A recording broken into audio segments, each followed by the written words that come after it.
प्रश्न नंबर 3 देखिए, पाठात पर्यायम चित्वा लिखत, अर्थात नीचे शब्द दिए हुए हैं, इन शब्दों के पर्यायवाची शब्द लिखने हैं हमको। कहां से? पाठा, पाठ से, पाठ को पढ़ करके। तो आप पाठ को पढ़िए और पाठ को पढ़ करके शब्द देखिए और उन शब्दों के समानार्थक बोल लीजिए या पर्यायवाची शब्द बोल लीजिए, उनको छांट करके आपको यहाँ लिखना है।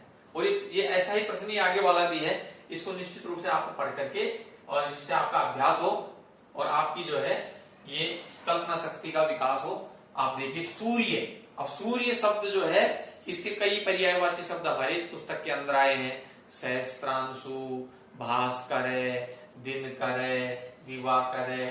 तो इस प्रकार से हमको पाठ से चुन करके और यहाँ पर शब्द लिखना है। तो सूर्य का पर्यायवाची शब्द लिख दीजिए कोई भी, भास्कर। ओके, भास्कर। ठीक है, फिर है दूसरा पवन है। अब आप पाठ को पढ़िए और जब आप पाठ को पढ़ेंगे तो आपको पवन के सदृश दूसरा नाम जो है आपके सामने आएगा और उसको चुन करके आप यहां लिख दीजिए। तो पवन का क्या आया था? वायु।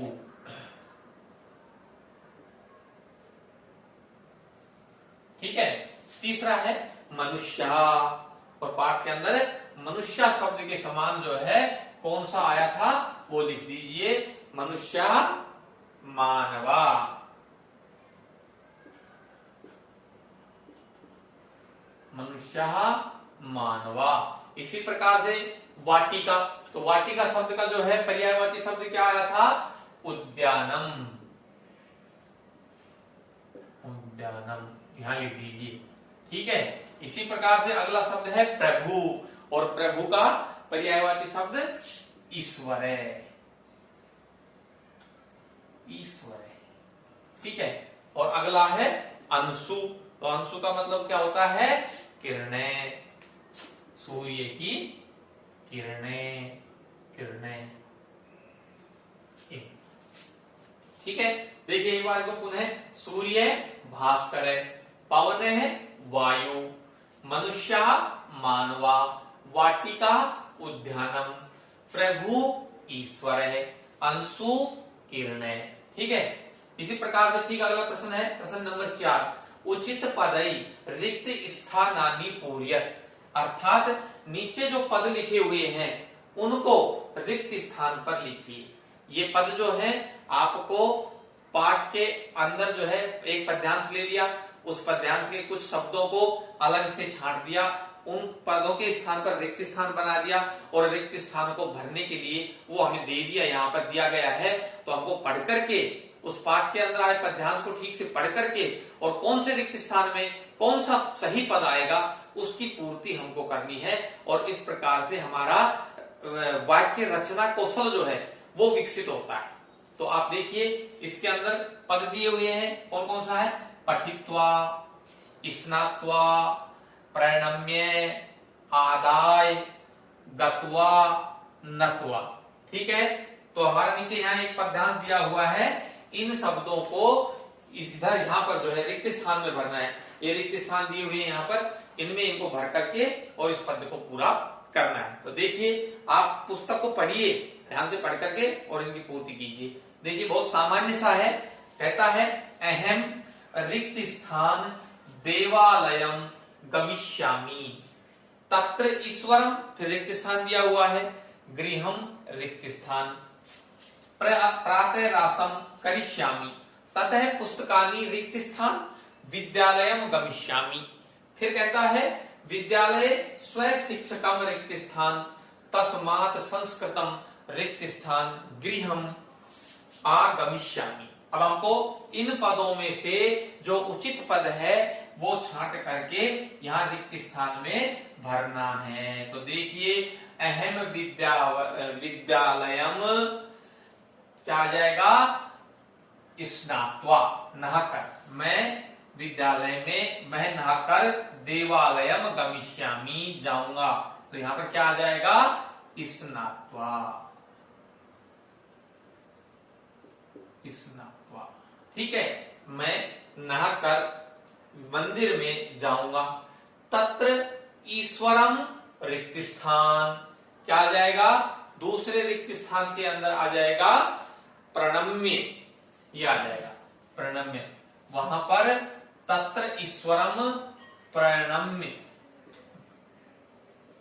प्रणाम करके फिर गृहम, रिक्त स्थान आ गया।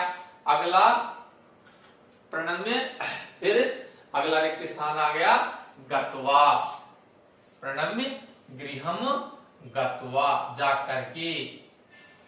तो ये देखिए क्या बन जाएगा हमारा, तत्र वहां पर ईश्वरम प्रणम्य, ईश्वर को प्रणाम करके, गृहम गत्वा, घर जाकर के, प्रातः रासम करिष्यामि, प्रातः काल का जो नाश्ता है वो करूंगा।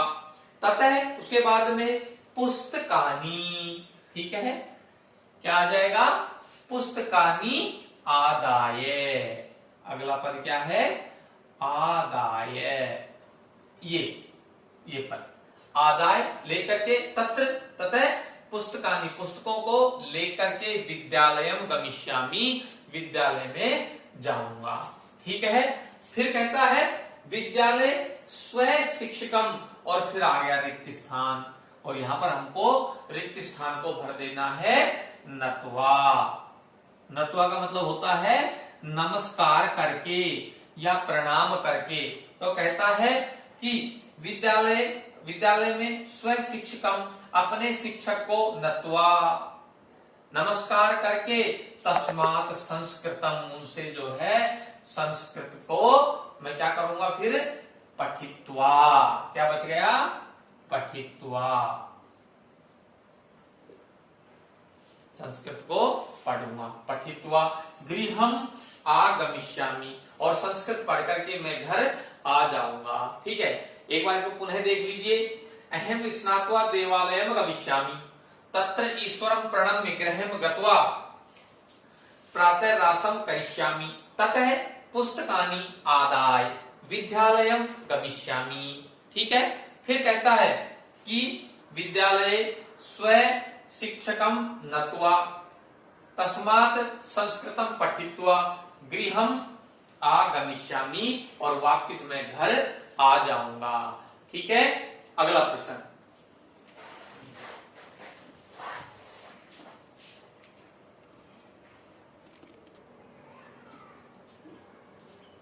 प्रश्न 5, एक पदेन उत्तर, अर्थात नीचे जो प्रश्न लिखे गए हैं उनका एक पद में उत्तर लिखना है, प्रश्न पढ़ करके, और एक शब्द में उसका क्या उत्तर है वो लिखना है। देखिए पहला है दिनकरस्य किरणै कै नश्यति, अर्थात दिनकर का मतलब क्या होता है, सूर्य। तो दिनकर की, सूर्य की किरणें जो हैं किसको नष्ट करती हैं या किसको दूर करती हैं। तो जब सूर्य उगता है तो चारों तरफ क्या हो जाता है, प्रकाश हो जाता है। तो प्रकाश आते ही क्या दूर चला जाता है, अंधकार, लिख दीजिए अंधकार।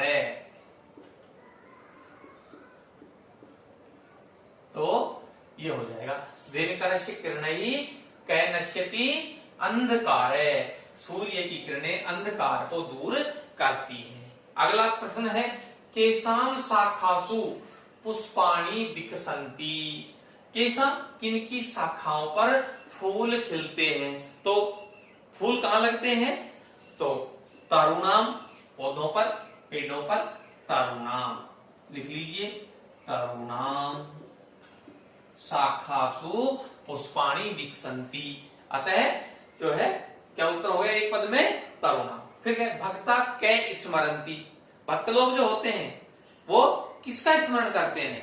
तो सीधी सी बात है, हम ईश्वर की पूजा करते हैं, ईश्वर की आराधना करते हैं। तो लिख दीजिए प्रभु, और प्रभु ईश्वर को स्मरण करते हैं, याद करते हैं, ठीक है। ललना किम पचंती, जो बालाएं हैं वो क्या पकाती हैं। तो ललना क्या पकाती हैं, प्रातरासम, सुबह का नाश्ता। ललना किम पचंती, तो ललना प्रातरासम पचंती, सुबह का नाश्ता तैयार करती हैं, पकाती हैं। बाला विद्यालय किम करिष्यन्ति, बालक विद्यालय में क्या करते हैं, तो विद्यालय में विद्यार्थी क्यों जाता है और वहां जाकर के क्या करता है, तो हम तो इसका उत्तर जानते हैं अच्छे से। तो क्या करते हैं, वहां जाकर के विद्यालय में पढ़ाई करते हैं। तो लिख दीजिए अध्ययनम, अध्ययनम। हम वहां जाकर के क्या करते हैं, अध्ययन करते हैं। Thank you.